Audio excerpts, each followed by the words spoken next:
এমন এক পৃথিবী যেখানে সামান্য শব্দ মানেই মৃত্যু।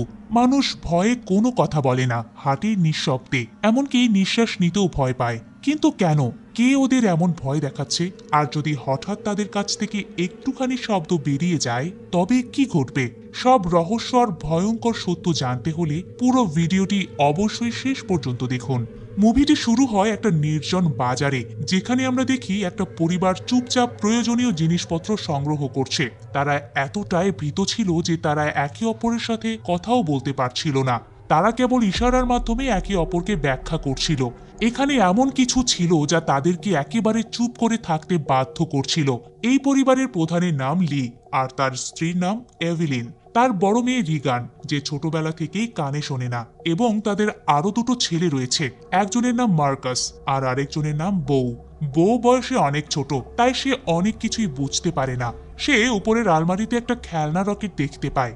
রকেট তুলতে যাওয়ার সাথে সাথেই রকেটটি তার হাত থেকে পিছলে পড়ে যায়। এটি দেখে সবার নিঃশ্বাস গলায় আটকে যায়। কিন্তু শেষ মুহূর্তে রিগান দ্রুত খেলনা রকেটটি ধরে ফেলে, আর তারা সবাই যেন তাদের জীবন ফিরে পায়। লি ইশারার মাধ্যমে সবাইকে বুঝিয়ে দেয় যে সন্ধ্যা হতে চলেছে, আমাদের যত তাড়াতাড়ি সম্ভব বাড়িতে ফিরে যেতে হবে, অন্যথায় আমরা বিপদে পড়তে পারি। তারপর তাদের 4 বছরের ছেলে আবারও একই খেলনার রকেট নিয়ে আসে। এটি দেখার পর সবাই আতঙ্কিত হয়ে যায়, কারণ এই রকেটটি ব্যাটারি চালিত ছিল, যা চালু করার সাথে সাথে শব্দ হতে পারত। লি তার ছেলের হাত থেকে রকেটটি নিয়ে ব্যাটারিটি সরিয়ে টেবিলের উপরে রাখে। এরপর সবাই বাড়ির দিকে রওনা হতে শুরু করে, কিন্তু সে বারবার সেই রকেটটি তার সাথে নেওয়ার জন্য জোর করছিল। তাই রিগান গোপনে তাকে ওই ব্যাটারিবিহীন রকেটটি দেয়, আর সেও দোকান থেকে বেরিয়ে যায়। কিন্তু তারপর সেই শিশুটির রকেটের ব্যাটারিও তুলে নেয়। এরপর তারা 4 জনই লাইন ধরে বাড়ির দিকে এগিয়ে যেতে শুরু করে। তারপর আমরা দেখতে পাই আলোয় জলজল করা এই শহরটি একসময় যানবাহনের শব্দ এবং মানুষের ভিড়ে ভরে যেত, কিন্তু আজ এই শহরটি সম্পূর্ণ নির্জন এবং নীরবতায় ডুবে রয়েছে। এখানে কেবল মানুষের শব্দই নয়, পাখির শব্দও শোনা যাচ্ছে না। চারিদিকে এক ভয়াবহ নীরবতা। এখন সমগ্র পৃথিবীতে খুব কম মানুষই বেঁচে আছে, যার মধ্যে এই 5 জন রয়েছে। এখানে আমরা দেখতে পাই যে তারা লাইন থেকে তাদের বাড়িতে বালি ছড়িয়ে দিয়েছে। এটার উপরে তারা খালি পায়ে হাঁটছে, যাতে তাদের পায়ের শব্দ শোনা না যায়। বউ রিগানের পিছনে ছিল, সে রকেটটি নিয়ে খুব খুশি ছিল। তারপর বউ রকেটে ব্যাটারি ঢুকিয়ে তা চালু করে ফেলে, যার ফলে রকেটের সঙ্গীত বাজতে শুরু করে। রিগান শুনতে পায়নি, তাই সে কণ্ঠস্বরের দিকে মনোযোগ দেয়নি। কিন্তু লি এবং এলেন যখন এটি শুনতে পায়, তখন তারা দুজনে খুব ঘাবড়ে যায়। তারপর হঠাৎ ঘন জঙ্গল দিয়ে একটা ভয়ঙ্কর দানব বেরিয়ে এসে বুলেটের গতিতে বোর দিকে এগিয়ে যেতে শুরু করে। লি দ্রুত খেলনাটি বন্ধ করার জন্য বোর দিকে ছুটে যায়। ততক্ষণে অনেক দেরি হয়ে গিয়েছে। সেই দানব বোকে সাথে করে নিয়ে চলে যায়। এরপর 1 বছর কেটে গিয়েছে। লি এবং তার পরিবার এই পরিস্থিতিতে বাস করতে শিখে গিয়েছে। লি তার বাড়িতে একটা গবেষণা কক্ষ তৈরি করেছিল, যেখানে সে সেই দানব সম্পর্কে সম্পূর্ণ তথ্য পেয়েছিল। এখানে আমরা সেই ভয়ঙ্কর দানব সম্পর্কে জানতে পারি, যা কয়েক কিলোমিটার দূর থেকেও সামান্যতম শব্দ শনাক্ত করতে পারে। তবে সেই দানবটি সম্পূর্ণ অন্ধ ছিল, কিন্তু তার শ্রবণ শক্তি এতটাই তীক্ষ্ণ যে সে বাতাসের সামান্যতম কম্পন এবং সবচেয়ে ক্ষীণতম শব্দ অনুভব করতে পারত। এই দানবের ত্বক লোহার চেয়েও শক্তিশালী ছিল, যা তাদের বুলেট এবং যে কোনো অস্ত্র থেকে রক্ষা করত। আসলে 1 বছর আগে এই দানবটি মহাকাশ থেকে একটা মেট্রোওয়েভের মাধ্যমে পৃথিবীতে এসেছিল। এই দানবগুলো এত দ্রুততম ছিল যে অল্প সময়ের মধ্যে তারা সারা পৃথিবীতে ছড়িয়ে পড়ে এবং এই পৃথিবী থেকে মানুষের প্রায় সমস্ত চিহ্ন মুছে ফেলে। এই দানবদের হাত থেকে বাঁচার একটাই উপায় ছিল, তা হলো চুপ থাকা। কারণ লি এবং তার পরিবার এই গোপন রহস্য জানত। সেই কারণে সে নিজের জন্য সম্পূর্ণ নিরাপত্তা নিশ্চিত করেছিল। লি তার বাড়ির চারিপাশে সিসিটিভি ক্যামেরা স্থাপন করেছিল, যাতে সে দানবের আগমনের তথ্য পেতে পারে। এছাড়াও লি সিঁড়ি এবং পথের ধাপে বিশেষ চিহ্ন রেখেছিল, যাতে দানবরা তাদের পায়ের শব্দ শুনতে না পায়। লি তার বাড়ির একটা ভূগর্ভস্থ ব্যাংকারও তৈরি করেছিল, যেখানে সে ওই দানবদের উপর গবেষণা করত। সে আরো জানতে পারছিল যে ওই এলাকায় মোট 3টি দানব উপস্থিত ছিল। এখন লি সেই দানবদের দুর্বলতা খুঁজে বের করার চেষ্টা করছিল। একই সাথে লি রেডিওর মাধ্যমে সারা বিশ্বে সাহায্যের সংকেত পাঠাচ্ছিল, কিন্তু এখন পর্যন্ত সে কারো সাথে যোগাযোগ করতে পারেনি। এখানে আমরা জানতে পারি যে এলেন গর্ভবতী, সে শীঘ্রই একটা শিশুর জন্ম দিতে চলেছে। এখন যেহেতু এই শিশুটির জন্মের পর কাঁদতে শুরু করবে, তাই তারা তাদের নবজাতক সন্তানের জন্য একটি শব্দরোধী বক্স তৈরি করেছে, যাতে যখনই শিশুটি কাঁদবে তখন তারা তার মুখে একটা অক্সিজেন মাস্ক লাগিয়ে সেই বক্সে লুকিয়ে রাখতে পারে। এই কঠিন পরিস্থিতিতে দানবের হাত থেকে পালানোর জন্য প্রস্তুত থাকা খুবই গুরুত্বপূর্ণ ছিল, কিন্তু লির বড় মেয়ে রিগান কানে শোনে না। এই অভাব তার জন্য একটা বড় সমস্যা হয়ে ওঠে। তাই লি এই অভাব কাটিয়ে কাটিয়ে ওঠার চেষ্টা করছিল। লি তার মেয়ে রিগানের জন্য একটা ক্লিয়ার হিয়ারিং অ্যাম্পলিফায়ার তৈরি করে রিগানকে দেয়, কিন্তু রিগান এই অ্যাম্পলিফায়ার নিয়ে খুশি ছিল না, কারণ সে মনে করছিল যে সবসময় এই অ্যাম্পলিফায়ারটি কাজ করবে না, কারণ লি ইতিমধ্যেই তার মেয়ে রিগানের জন্য অনেক অ্যাম্পলিফায়ার তৈরি করে ফেলেছে। সেই কারণেই রিগান প্রথমে অ্যাম্পলিফায়ারটি ফেলে দেয়, কিন্তু যখন সে অ্যাম্পলিফায়ারটি পরীক্ষা করে তখন অ্যাম্পলিফায়ারটি কাজ করতে শুরু করে। বাইরের জগতে শব্দ শোনার সাথে সাথে সে আনন্দে কাঁদতে শুরু করে এবং রিগান তার ছোট ভাইকেও মনে করে। রিগান এখনো তার ভাইয়ের মৃত্যুর জন্য নিজেকে দোষারোপ করে। এর থেকে বোঝা যায় যে যদি সে সেদিন তার ভাইকে খেলনা রকেটটি না দিত তাহলে তার ভাই আজকে বেঁচে থাকতো। রিগান তার বাবার কাজে সাহায্য করতে চেয়েছিল, তাই রিগান তার বাবার ভূগর্ভস্থ ব্যাংকারের দিকে যেতে শুরু করে, কিন্তু তারপর তার বাবা তাকে ভেতরে ঢুকতে দেয় না, কারণ 1 বছর আগে রিগান তার ছোট ভাইকে একটা খেলনা রকেট দেওয়ার ভুলের কারণে সে আর রিগানকে বিশ্বাস করে না। সে ভয় পায় যে নিচের ভূগর্ভস্থ ব্যাংকারে মাইক্রোফোন, রেডিও এবং আরো অনেক কিছু রয়েছে। যদি ভুল করে রিগানের হাত এমন কিছুর সংস্পর্শে আসে যা শব্দ তৈরি করবে, তখনই তাদের জীবন বিপদে পড়তে পারে। পরের দিন লি তার ছেলে মার্কাসের সাথে নদীতে মাছ ধরতে যায়। রিগানও তাদের সাথে যেতে চেয়েছিল। রিগান তার বাবাকে অনুরোধ করে যেন তাকেও তাদের সাথে নিয়ে যায়, কিন্তু লি তাকে সাথে নিতে অস্বীকৃতি জানায়। সে রিগানকে বলে, তোমার মা বাড়িতে একা, তাই তুমি বাড়িতে তোমার মায়ের যত্ন নিও। এরপর লি মার্কাসের সাথে নদীর দিকে চলে যায়। রিগান এ নিয়ে খুব মন খারাপ করে। সে মনে করে যে তার বাবা তাকে ভালোবাসে না, তাই সে তার ব্যাগ গুছিয়ে ঘর থেকে বেরিয়ে সোজা সেই জায়গায় চলে এলো যেখানে তার ভাইকে দানব হত্যা করেছিল। সে তার ভাইয়ের কবরের কাছে শুয়ে কাঁদতে শুরু করে। কিছুক্ষণ পর রিগান সেখানে ঘুমিয়ে পড়ে। অন্যদিকে এলেন বাড়িতে একা ছিল। কিছুক্ষণ পর সে বেসমেন্ট থেকে ধোয়া কাপড় বের করে একটা বস্তায় পড়ছিল। তারপর সিঁড়ির একটা পেরেক সেই বস্তায় আটকে গিয়ে সোজা হয়ে গেল। সেই ধারালো পেরেকটি ঠিক তার পায়ের নিচে ছিল, কিন্তু এলিন তা দেখতে পায় না। এদিকে লি এবং মার্কাস মাছ ধরতে ব্যস্ত ছিল। কিছুক্ষণ পর লি তার ছেলে মার্কাসকে একটা জলপ্রপাতের কাছে নিয়ে এসে তার ছেলেকে বলে, তুমি এখানে কথা বলতে পারো, কারণ জলপ্রপাতের কারণে তোমার কণ্ঠস্বর লুকিয়ে যাবে। তোমার কণ্ঠস্বর সেই দানব পর্যন্ত পৌঁছাবে না। এখন তুমি খোলাখুলি কথা বলতে পারো। তারা দুজনেই জলপ্রপাতের কাছে এসে কথা বলতে শুরু করে। মার্কাস জিজ্ঞেস করে সে কি বোর মৃত্যুর জন্য রিগানকে দায়ী করে কিনা, যার উত্তরে লি বলে বইয়ের সাথে যা ঘটেছে তা কারো দোষ নয়। তারপর মার্কাস লিকে বলে, রিগান এখনো বইয়ের মৃত্যুর জন্য নিজেকে দোষারোপ করে, তাই তোমার উচিত রিগানকে এটা বোঝানো যে সেই দিন তার দোষ ছিল না। এদিকে এলিন তার মৃত ছেলের স্মৃতিচারণ করতে গিয়ে তার ছবি ধরে কাঁদছিল। তারপর হঠাৎ তার প্রসব বেদনা শুরু হয়, তার মানে তার প্রসবের সময় হয়ে গিয়েছে। সে দ্রুত ছবির ফ্রেম হাতে নিয়ে বেসমেন্টের দিকে হাঁটতে শুরু করে, কিন্তু তারপর সিঁড়ি দিয়ে নামার তাড়াহুড়োয় তার পা সেই ধারালো পেরেকের উপর আটকে যায়। এলিন ব্যথায় চিৎকার করে উঠল, কিন্তু কোনো শব্দ করল না। কিন্তু তার ছেলের ছবির ফ্রেমটি হাত থেকে নিচে পড়ে গিয়ে প্রচন্ড শব্দ হয়। এলিন কোনোভাবে পেরেক থেকে তার পা টেনে বের করে আনে। সে সময় সে এত ব্যথা অনুভব করে যে তার মুখ সম্পূর্ণ লাল হয়ে গিয়েছে। তবে সে নিজেকে নিয়ন্ত্রণ করে, এমনকি সে মুখ থেকে একটা দীর্ঘশ্বাস পর্যন্ত বের করলো না, কারণ সে জানতো যে শব্দ করা মানে মৃত্যুকে আমন্ত্রণ জানানো। সে অনেক কষ্টে নিচে নেমে লাইটের সুইচটি অন করে, যার ফলে বাইরে লাল আলো জ্বলে ওঠে। তারপর সে উপরে যেতে শুরু করে, কিন্তু সেখানে সে এমন কিছু দেখতে পায় যার ফলে তার গলায় নিঃশ্বাস আটকে যায়। আসলে সেই দানবটি তার বাড়িতে এসেছিল। এলিনের হাত থেকে যখন ছবির ফ্রেমটি পড়ে গিয়েছিল তখনই দানব শব্দটি শুনতে পায়। এলিন ভয়ে কাঁপতে কাঁপতে দেয়ালের আড়ালে লুকিয়ে পড়ে। অন্যদিকে লি এবং মার্কাস মাছ ধরার পর বাড়ি ফিরছিল। তারপর দূর থেকে সে দেখতে পায় বাড়ির চারপাশে লাল আলো জ্বলছে। এটা দেখে লি বুঝতে পারে যে এলিনের বিপদ হয়েছে। সে তৎক্ষণাৎ বাড়ির দিকে দৌড়ে যায়। এদিকে এলিন দেয়ালের আড়ালে লুকিয়ে ভয়ে কাঁপছিল। সেই দানবটি বাড়ির প্রতিটি কোণে তাকে খুঁজছিল। তারপর এলিন বেসমেন্টে একটা টাইমার খুঁজে পায়। এখানে এলিন বুদ্ধিমত্তার সাথে কাজ করে। কয়েক সেকেন্ডের জন্য টাইমার সেট করে এটি একটা কোণে রাখে এবং দ্রুত অন্য কোণে চলে যায়। ইতিমধ্যে সেই দানবটি সেখানে কিছু নড়াচড়া টের পায় আর ধীরে ধীরে সেই জায়গার দিকে এগিয়ে যেতে শুরু করে। সে এলিনের খুব কাছাকাছি ছিল। প্রথমত এলিনের প্রসব বেদনা হচ্ছিল, দ্বিতীয়ত সেই দানবের ভয়ও ছিল। কিন্তু এলিন নিজেকে সম্পূর্ণরূপে নিয়ন্ত্রণ করে একেবারে চুপচাপ বসে থাকে। ঠিক তখনই টাইমারে অ্যালার্ম বেজে ওঠে। তা শুনে দানবটি দ্রুত সেই দিকে দৌড়ে যায়। এই সুযোগটি কাজে লাগিয়ে এলিন দ্রুত ভূগর্ভস্থ বেসমেন্ট থেকে বেরিয়ে আসে। কিন্তু যখন সে মূল দরজা থেকে বেরিয়ে আসতে যাচ্ছিল তখন সে ঘরের বাইরে আরো একটা দানবকে ঘোরাফেরা করতে দেখে। তাই এলিন সেখানে দেয়ালের সাথে লুকিয়ে থাকে। এদিকে লি মার্কাসের সাথে দূর থেকে এসব দেখছিল।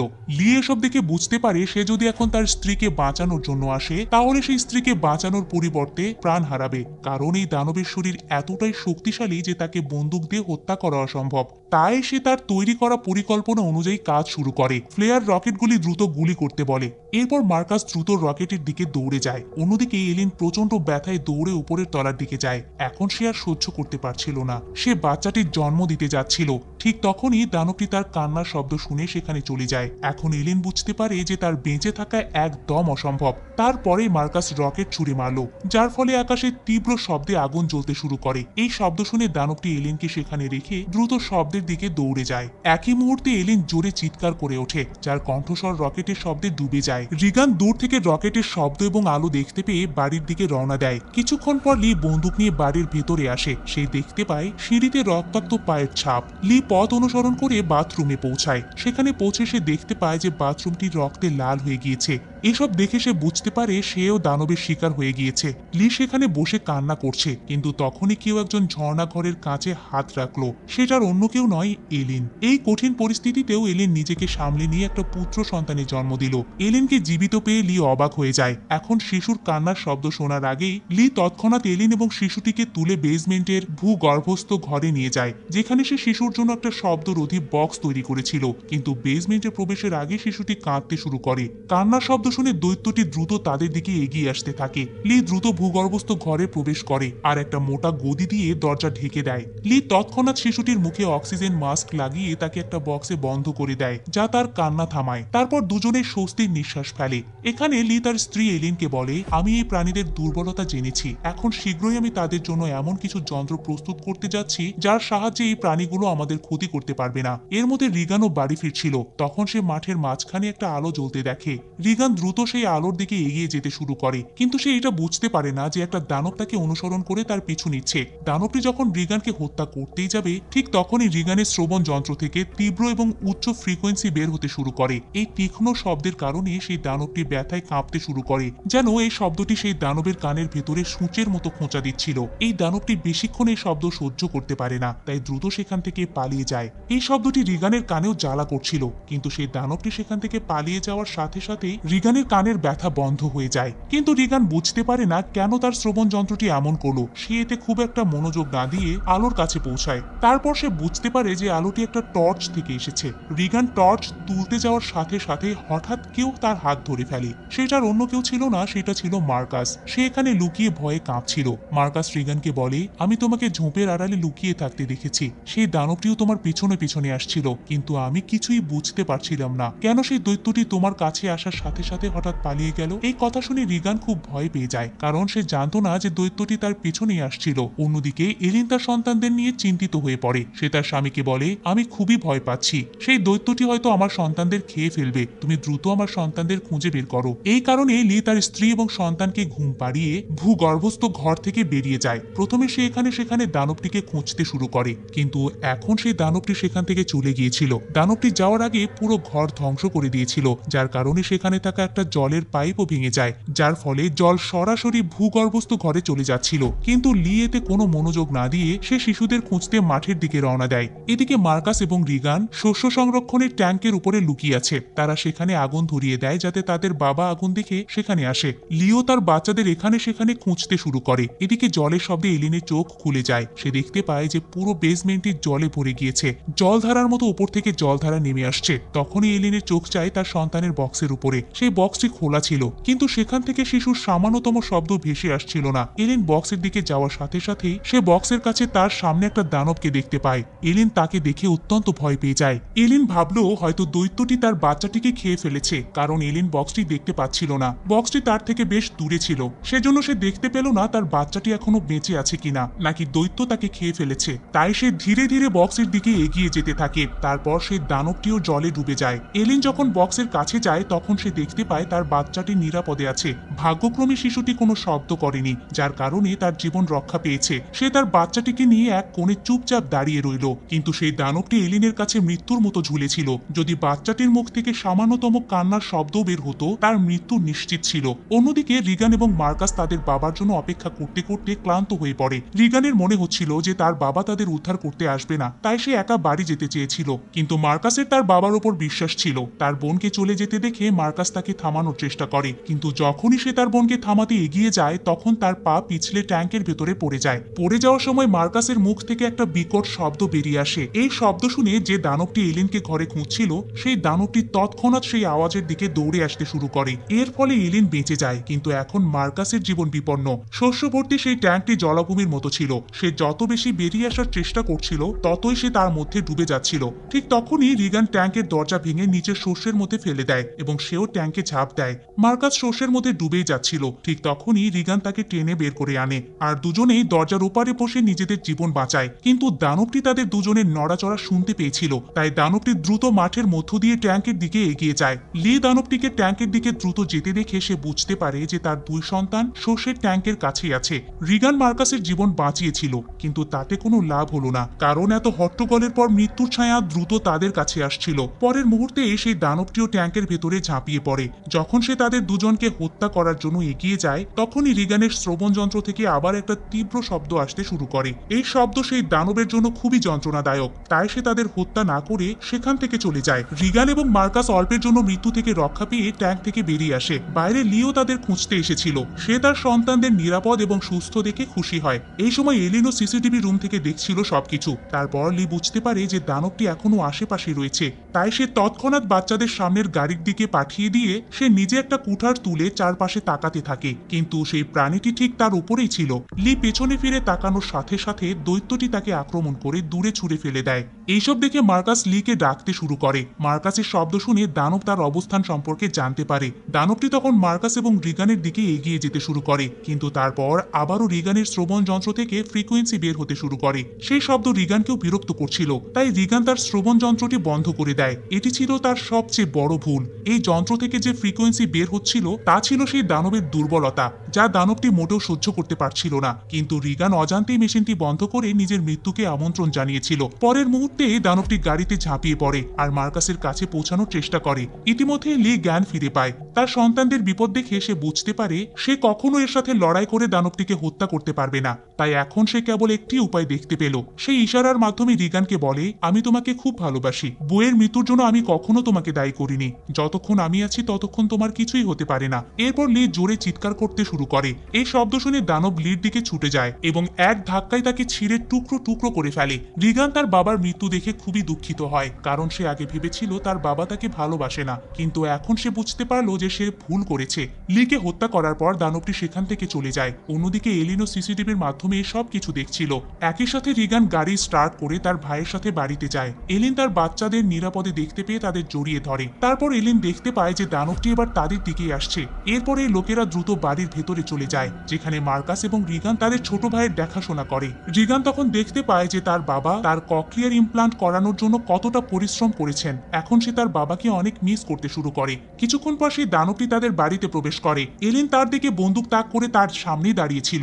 এলিনের কাছে একটা বন্দুক ছিল, কিন্তু সে জানতো যে তার গুলি সেই দানবের মোটা চামড়ার কোনো ক্ষতি করবে না, তাই এখন সে তার চোখের সামনে তার মৃত্যু দেখতে পাচ্ছিল। কিন্তু যখনই এই দানবটি সেই লোকদের হত্যা করতে এগিয়ে গেল, রিগান হঠাৎ তার কানে ব্যথা শুরু করে। অন্যদিকে সে দেখতে পেল যে দৈত্যটিও হঠাৎ ব্যথায় ছটফট করতে শুরু করেছে। অর্থাৎ রিগানের কানে ব্যথা শুরু হওয়ার সাথে সাথে অন্য পাশে সেই দৈত্যটিও তার চেয়ে অনেক গুণ বেশি ব্যথা অনুভব করতে শুরু করে। রিগান বুঝতে পারে যে তার বাবার তৈরি হিয়ারিং এইডটির সাথে এই দৈত্যের কিছু সম্পর্ক রয়েছে। তারপর রিগানের দৃষ্টি তার বাবার গবেষণার দিকে আকৃষ্ট হয়, যেখানে দেখা যায় যে তার হিয়ারিং এইড থেকে আসা হাই পিচ ফ্রিকোয়েন্সি সেই দৈত্যের দুর্বলতা। রিগান এবার বুঝতে পারে যে যখনই ওই দৈত্যটি তার কাছে আসে তখনই তার কানে ব্যথা কেন শুরু হয় আর দৈত্যটি কেন পালিয়ে যায়। রিগান দ্রুত তার কানের ককলিয়ার ইমপ্ল্যান্টের শক্তি বাড়িয়ে দেয়। উচ্চ ফ্রিকোয়েন্সি শব্দ থেকে বেরিয়ে আসা দৈত্যটি হঠাৎ ব্যথায় চটপট করতে শুরু করে। মনে হচ্ছিল যেন উচ্চ ফ্রিকোয়েন্সির শব্দটি সেই দৈত্যের সারা শরীরে সূচের মতো বিঁধে যাচ্ছিল।